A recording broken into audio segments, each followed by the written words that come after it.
Hey guys, how's it going? So today I'm going to be doing a little mini review for the exam and covering one of the open-ended problems on the fall 2018 exam, which is very comprehensive, goes over a lot of different concepts that we covered in the chapters 1, 2, and 3, which will be on the exam. So here is basically what is going to be on the exam. These 7 bullet points are the major lessons that you should have learned from chapters 1, 2, and 3. Studying the basic and regular homework is very good as well, and also the practice exams that I posted. There is fall 2016 with the answers and the fall of 2018 with the answers. So you have 2 exams to go through. That's the best way to study. All right, so for number 1, learn measurement units and perform unit conversion systematically using dimensional analysis or multiplication by 1. Okay. So basically, chapter 1, towards the end, we learned about unit conversion, and we've been using those techniques to determine moles, molar mass, grams in a sample. So we've been using them for chapters 2 and 3 as well. So just be familiar with how to do that. Explain atomic structure and determining its average atomic mass. So when we went over the periodic table, atoms and elements and protons, neutrons, electrons, ions, just understand the structure that the neutrons and protons are in the nucleus, and you add them up, it gets the mass number, because the electrons weigh they don't really weigh much, and we consider them to be negligible. So understand how the atomic structure works.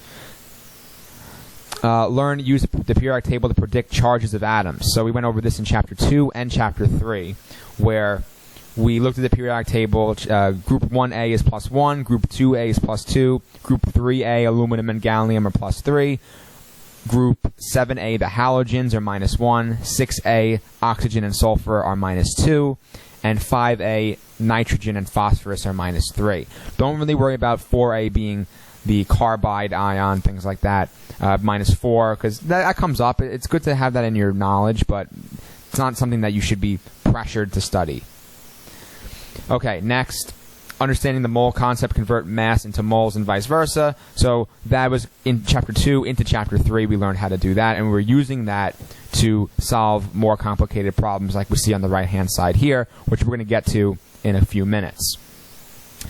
Writing chemical formulas using the periodic table and name ions and simple compounds. All right, so this was chapter 3. Naming our ionic and covalent compounds. So ionic, remember, you never use prefixes. Mathematically, the ionic charge of the positive cations, the positive metal cations, should cancel out with the charges of the negative non-metal anions. So, for example, if you have MgCl2, it's not magnesium dichloride. That is wrong. It is magnesium chloride. Because the only way to write magnesium chloride mathematically is if you have magnesium, which is a 2+, canceling out with 2 chlorine ions, which are -1 each. That's the only way for it to work. So the reader will understand that. For covalence, you're using the prefixes because there are many different compounds that contain the same elements, such as carbon monoxide, carbon dioxide, or nitrogen and oxygen have, I think, 3 or 4 different compounds. So you have to specify the prefixes there: mono, di, tri, tetra, and etc. Now, the only thing with that is the little nuance rule, if you remember from lecture, that if you have the first element is more than 1, that's when you put the prefix. If you have only 1 atom of the first element, such as carbon monoxide or carbon dioxide, it's not monocarbon dioxide, it's just carbon dioxide. If you have more than 1, like dicarbon monoxide, that can totally be a thing, and you just need to denote the prefix for only those cases. All right, next, calculate mass of molecules and mass percent of individual atoms and compounds. This was towards the end of chapter 3, where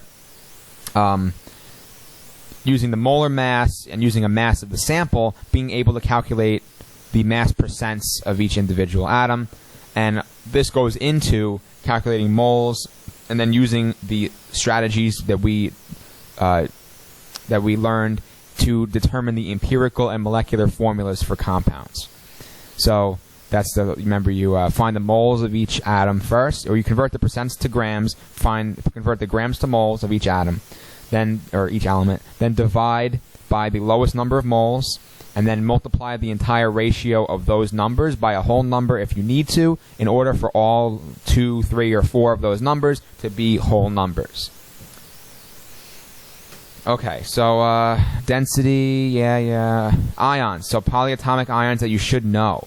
So there's only these select few. There are more. There's some that I don't see here that are more, but this was given by my boss, so not me. So these are the ones you should be focusing on that you should know. And these are probably the most common ones.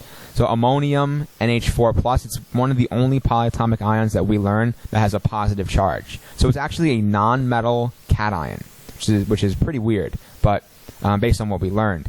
So keep that one in mind as like an exception. Then you have nitrate, NO3-, sulfate, SO4, 2-, hydrogen sulfate, basically just sulfate with a hydrogen. And you can tell how this works because since hydrogen is +1, once you add the hydrogen, -2 plus 1, you get a -1 charge. So that works out. Then you have the hydroxide ion, very important for when we learn about acids and bases. It's one of the key ions involved there. Then you have the cyanide ion, which is kind of different than the other ones. There's no oxygen in it. So it's cyanide, and you've probably heard of cyanide before. Then you have phosphate, PO4 3-. And you can imagine you can also have hydrogen phosphate, things like that, HPO4 2-. But you see the pattern of how it works. Then you have carbonate and hydrogen carbonate. So carbonate, just like it's in the same pattern as sulfate and hydrogen sulfate. You have carbonate is CO3 2-, and then hydrogen carbonate is HCO3 and just 1-. So hopefully that makes sense. And now what we're going to do is we're going to go over this example that is in the fall of 2018, exam 1, open-ended. So this is basically the same problem we went over towards the end of class on Wednesday, but on steroids. It has 4 elements, C, H, O, and N, that are in a compound that is being combusted. So we're trying to figure out what the empirical and molecular formulas are of this compound. So the question reads, a certain carboxylic acid, meaning an organic something, whatever, doesn't matter what it is, something contains carbon, hydrogen, oxygen, and nitrogen. Combustion of 2.175 grams of it produced 3.94 grams of CO2, that's important, and 1.88 grams of H2O. In a separate experiment, because think about this. Well, let's read it first. In a separate experiment, 1.873 grams of the compound was found to contain 0.359 grams of nitrogen. Fill in the answers and determine the empirical and molecular formulas of the compound. All right. So think about this. The problems that we learned in class where you have 2 elements that you combust, you have carbon and hydrogen, you combust them, and you're trying to figure out what's the mass percent of carbon and hydrogen that is in the original compound. You have sources in the products of carbon and hydrogen. So the only source of carbon in this reaction, except for the starting material, this carboxylic acid, is CO2. And you have 3.94 grams of it. So you can go from there and figure out the mass percent of carbon in the original compound. Same thing for hydrogen. The only source of hydrogen in the products is this 1.88 grams of water. And then you have 2 sources of oxygen, and also there's no sources of nitrogen in the product. So where does the nitrogen go? So that's why they add, in a separate experiment, they give you this many grams of the compound was found, this much grams of nitrogen. So from there, you can determine a mass percent. So let's go through step by step. And in these little short answers, it's in the order that you should be working on the problem in. But you could do it in any order you want. You can do moles of hydrogen first or moles of carbon first. Doesn't matter. But after then, it kind of flows better in determining which one is better. So which one works. All right.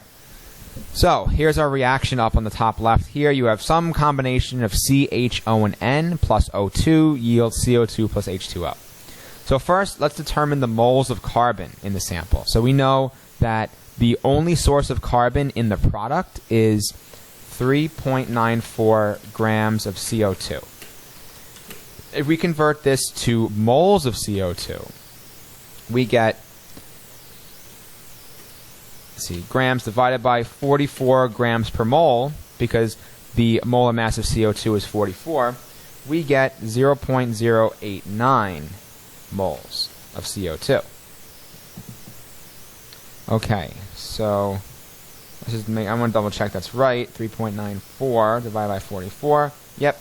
Oh, it's 8.5. It's 895. So 895. Okay. Oh yeah, 3 sig figs. Right. So that's technically the correct answer. Then we will see how much. What is the mass? Well, first of all, that's one of our answers. How many moles of carbon are in the sample?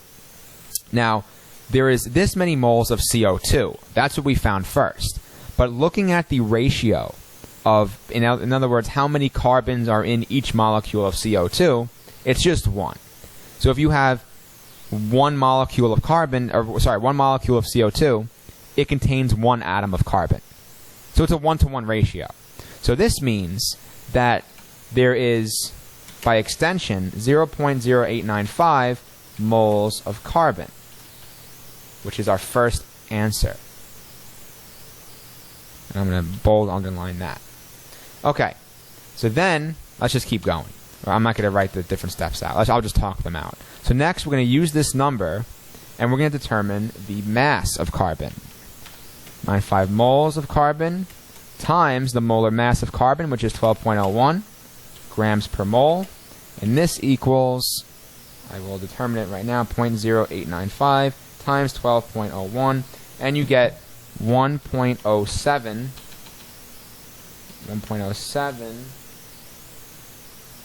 grams of carbon. I'll put G carbon. Okay, so that is the second short answer on the exam right here. So now let's do the same thing for hydrogen. So for hydrogen, the only source of hydrogen is this 1.88 grams of water. So we'll put 1.88, let's not bold that, bold underline, 1.88 grams of H2O. And we are going to divide that by the molar mass of H2O, which is 18 grams per mole, because you have 16 for the oxygen and 1 for each of the hydrogens. And you obtain 1.88 divided by 18. That is 0.104 moles of H2O. All right, so now it's a little bit different, because unlike CO2, the molar ratio of hydrogen to water is actually 2-to-1, because in 1 molecule of H2O, you have 2 atoms of water. So if you multiply the 0.1404 times 2, you get 0.208, and that would be the moles of hydrogen. So that's moles of hydrogen. All right, now from there, we can very easily determine the mass of hydrogen by doing that 0.208 times 1.008, which is the molar mass of hydrogen. And this is going to be moles. So you see how moles cancel out? You have moles on the top here, moles on the bottom here. And then this is going to equal times, what am I doing, 0.208. And that's going to, wait, actually that's wrong. Hold on. Oh, my calculator was wrong, not the work that I wrote. All right, so that you're going to have 0.20,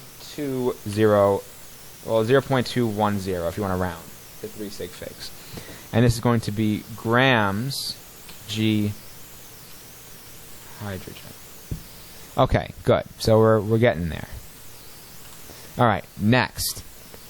So we have the moles of hydrogen, the mass of hydrogen. All right, so the mass of nitrogen in 2.175 grams of the sample.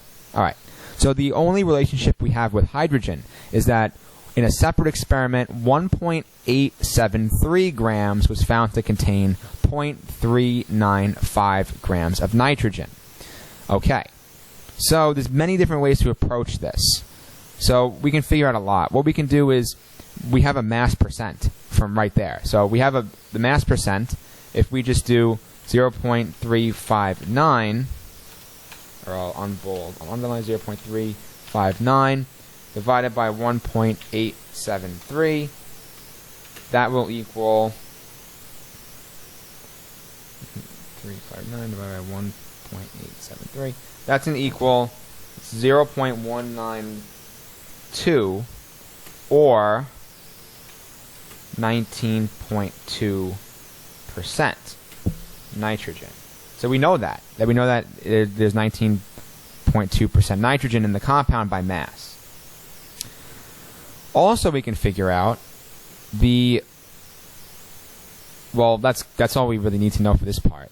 But so using that, so I'm thinking there's other things you could have done. You could have found the moles of nitrogen here, and then I guess that really wouldn't have helped you, but yeah, whatever. This is the best way to do it. So you have the mass percent of nitrogen. Very easy. So then what you can do is use the mass percent, and in their mass that they asked for, 2.175, which was the original sample that was combusted, you can just multiply that sample by the percentage to determine the mass of nitrogen in the original substance. So 2.175 grams times 0.192, and you get 2.175 times 0.192.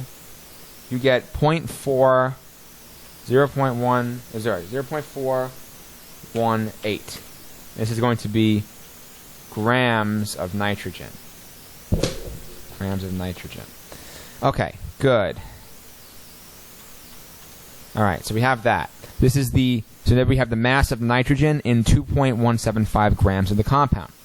Then the moles of nitrogen, very easy. We just take that number, 0.418, and then divide it by the molar mass of nitrogen, which is about 14.00 whatever. Divide it by 14, and we have 0.0298 moles of nitrogen. All right. Okay. So moving forward, then you have what is the mass of oxygen in the sample. All right. So now this kind of brings it all together. So you have the masses of everything except for oxygen. If you just take the total sample of 2.175 and subtract all the grams of carbon, hydrogen, and nitrogen, you'll end up with the grams of oxygen, because there are only four elements in this compound. So we're doing that total, the grams total, minus the grams of carbon, which is 1.07, which we found initially, then the grams of hydrogen, which is 0.210, minus the grams of nitrogen, which is 0.418. And then we calculate that, and our answer is 2.175 minus 1.07 minus 0.210 minus 0.418. And we get 0.477 grams of oxygen. So you have that. All right. So now using that, we can determine the moles of oxygen in the sample by doing the same math as we've done. 447 grams divided by 16 grams per mole. So we're taking that number, dividing it by 16. And we end up with 0.0298. So yeah, 0.0298 moles oxygen. Okay, awesome. So now we are done with this part, and let's move over to the next part. Oh, no, we're not done. Sorry. Empirical formula is the last thing. So now we got to figure out the empirical formula. We have the moles of everything. So here's moles. I'm going to highlight all the mole numbers. We have carbon. We have hydrogen. We have nitrogen. And we have oxygen. So now it's our job to get the lowest number and divide all of them by it, just like we've done for every example involving empirical formula.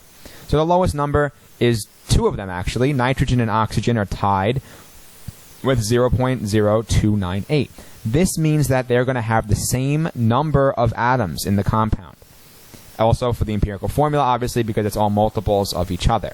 So once we do that, let's do oxygen and carbon, oxygen, nitrogen first. So oxygen equals 1 after we do the division. Nitrogen equals 1. Carbon equals 0.0895 divided by 0.0298. And that is going to equal probably 4, I can imagine. Divided by 0.0298. Nope, 3. Okay. So it's 3.0033 whatever. So it's extremely close to 3. So we can just say it's 3. Now, since there was some rounding in our calculations to begin with. So I hope that makes sense. If you get very close to either a whole number, a half of a number, or even a third or a fourth. Let's say if you're at 1.2444 or 249999, that's 1.25. So just be smart with that and be a good judge of that. All right, so now for our last element of hydrogen, we are going to do the same math, which we're going to do the moles of hydrogen divided by the least amount of moles determined in our compound, which was the nitrogen and the oxygen, 0.0298. And that is going to be equaling something. Let me figure that out. 0.298. That is going to be 6.998, basically. 6.979. So that is very close to 7. That's close enough to 7. Okay, so now from this we have our empirical formula. So our empirical formula, do some tabs over here, is going to be, we always write carbon first. So carbon 3, it's always CHON. That's how it's written, CHON. So C3H7ON, because there's one of each of those. So just to make it look pretty, we can change the font to a subscript, and that is the formula. And we'll take away the underline. Boom, that's the formula for the empirical. All right, so now part B is saying if the molar mass of the compound was 146, what is the molecular formula?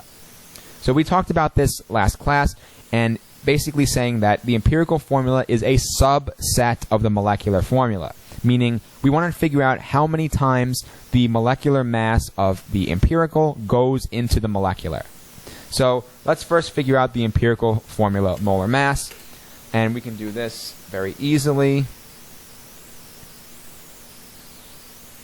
So carbon is 12, so 12.01 times 3 is 36.03, plus 7 times 1.008 for hydrogen, plus 16 for oxygen, plus 14 for nitrogen, and we get 73. Why did my stupid phone calculator gave me a fraction? Oh, there's the decimal. 86. So that's what we get for our grams per mole empirical. Then we can see by our part 2b of the question, if the molar mass is 146, what is the molecular formula?